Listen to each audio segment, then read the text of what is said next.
नमस्कार दोस्तों, आज हम बात करने वाले हैं फूलन देवी के सफ़र के बारे में। बाग से सांसद तक का सफ़र। यह कहानी एक ऐसी लड़की की है जिसने समाज की बेड़ियों को तोड़ते हुए अन्याय के खिलाफ लड़ाई लड़ी। यह कहानी भारत की बैटिंग क्वीन की है, फूलन देवी की। जन्म उत्तर प्रदेश के एक छोटे से गांव में गरीब, भेदभाव और शोषण की आग से तपकर वह एक ऐसी महिला बनी जिसे इतिहास याद रखेगा। उत्तर प्रदेश का घूरा का पूरा गांव जिला जालौन में उनका जन्म हुआ। 10 अगस्त 1963 को मल्ला जाति में जन्म। फूलन देवी का बचपन संघर्ष में भरा था।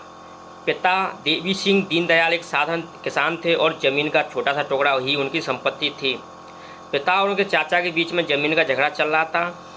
फूलन देवी बोलती है, बाबूजी हमारी ज़मीन क्यों छीन रहे हैं चाचा।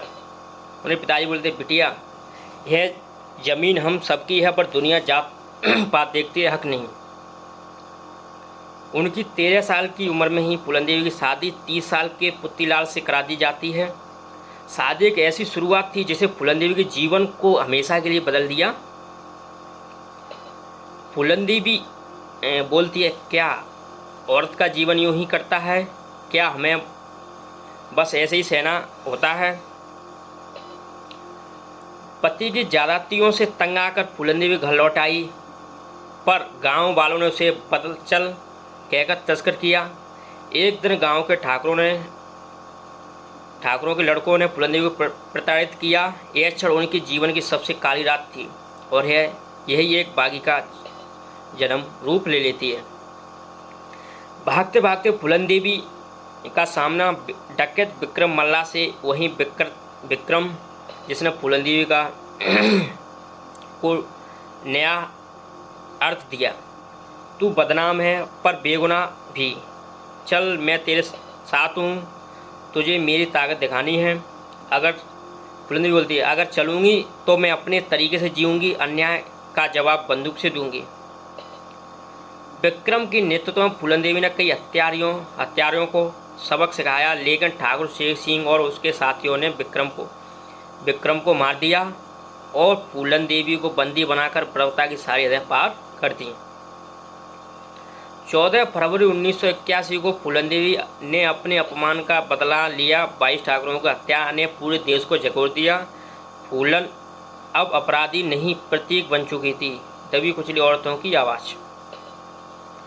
2 साल जंगल में बिताने के बाद फूलन देवी ने मध्य प्रदेश के सरकार के सामने आत्मसमर्पण कर दिया।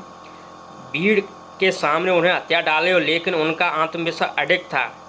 मैंने जो किया उसकी वजह थी, मुझे अन्याय मिला होता तो मैं बंदूक ना उठाती। 1983 से 1994 11 साल जेल में बिताए बिना कोई मुकदमा तय हुए। इस दौरान फूलन देवी ने आत्मचिंतन किया, किताबें पढ़ी और राजनीति को समझा। 1994 में समाजवादी पार्टी के समर्थन से फूलन देवी 1996 में मिर्जापुर से सांसद बनी। अब वो संसद की सदस्य थी। एक पूर्व डकैत अब जनसेवक था। फूलन देवी संसद में क्या बोली?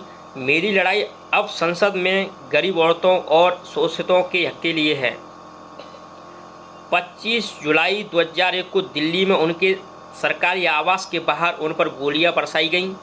शेर सिंह राणा ने जिम्मेदारी ली। बेहमई हत्याकांड का बदला कहकर और अखबार की हेडलाइन आई, बैटिंग क्वीन नहीं रही, फूलन देवी को गोली मारकर हत्या।